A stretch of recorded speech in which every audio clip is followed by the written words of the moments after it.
السلام علیکم ورحمت الله وبرکاتو. هیله ده چې خوښ او خوشحاله به وئ او د صحت په جامو به پټ وئ. هیله ده چې ورځ مو په خیر سره پیل کړې وي او اختر مو په خیر سره تیر کړی وي. نن مو یو ځل بیا تاسو ته د لا معلومات د زیاتو معلوماتو په پار تاسو ته یو بل د تیر ورځې استاد کوم چې موږ مخکې هم دعوت کړی وو هغه منیر الله تابان بیا دعوت کړی دی ترڅو تاسو ته یو په پولینوم برخه کې یو څه نور معلومات هم در سره شریک کړي. نو د هغه استاد نننۍ موضوع ده ثابت پولینوم. تاسو ته باید په ثابت پولینوم کې اړوند مثالونه حل کړي او تاسو ته باید تشریح کړي. نو دلته موقع ورکوو ترڅو تاسو ته خپل درس وړاندې کړي. مننه. السلام علیکم. په دې هیله چې روغ او جوړ به وئ. د نن ورځې زموږ موضوع ده ثابت پولینوم. لومړی راځو د ثابت پولینوم تعریف ته. ثابت پولینوم هغه پولینوم دی چې د متحول ضریبونه پکې صفر وي. لومړی باید د ثابت پولینوم عمومي شکل وپېژنو، یعنې که چېرته ثابت پولینوم دا په پی ایکس سره وښیو، پی ایکس مساوي کېږي سی چې دی دلته سی په خپله یو کنسټانټ یعنې ثابت دی. که چېرته د کنسټانټو له جملې څخه دلته موږ یو مثال ورکړو، که پی ایکس مساوي کېږي د 200. اوس د 2 چې دی دا په خپله یو ثابت دی، دا چې شو دا په خپله یو ثابت پولینوم شو. یا په بل ډول هم تعریف کولی شو چې ثابت پولینوم هغه پولینوم دی چې د متحول درجه پکې صفر وي.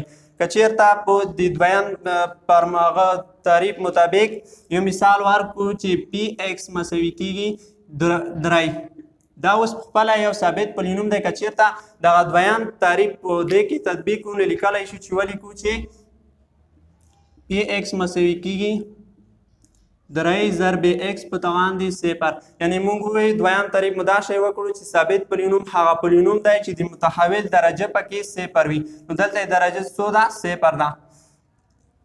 د ځو نور مثالونه ده. ثابت پولینوم مربوطه مثالونو ته راځو.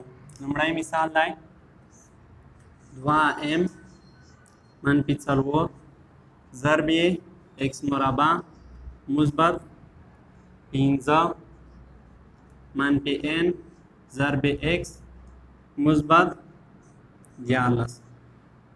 د دې څخه د m او n قیمتونه پیدا کوو.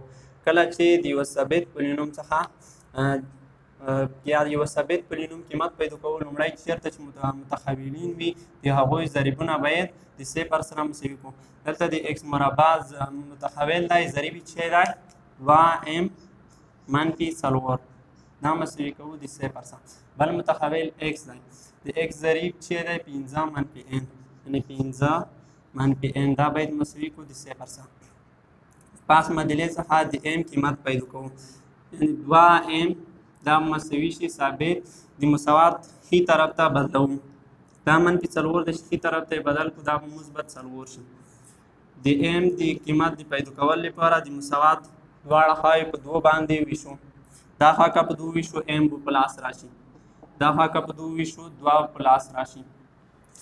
د n د قیمت د پیدا کولو لپاره منفي n دا مساوي شي، دا ثابت دی د مساوات ښي طرف ته یې بدلوو، دا به منفي 15 شي. د دې لپاره چې د مساوات دواړه خواوې منفي دي چې مثبت په لاس راشي، د مساوات دواړه خواوې چې دي دا په منفي کې ضربوو. نتیجه کوي دا به n شي، n منفي 15 چې په منفي کې ضرب کړو دا به مثبت 15 شي.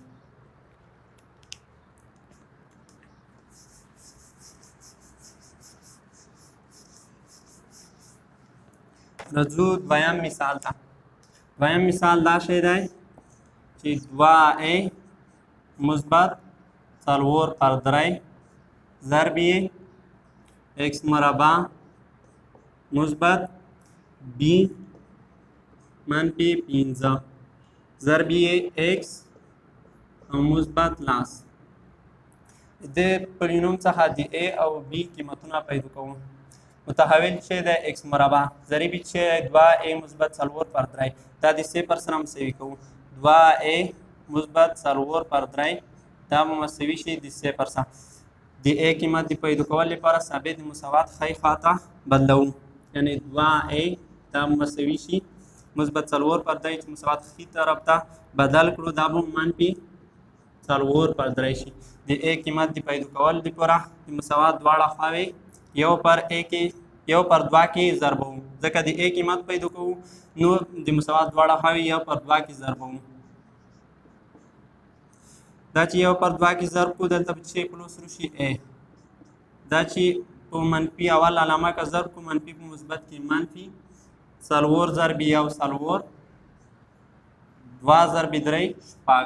که چېرته لږ اختصار په دوو نیوه کړو نو د A قیمت دا به مساوي شي منفي دوه پر درې.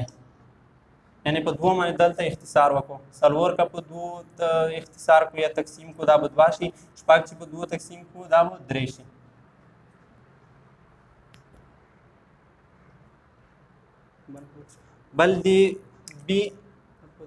بل د x ضریب متحرک چې دی b منفي 15 دا هم د 0% مساوي کوو نو د b قیمت دا به مساوي شي د 50 سره.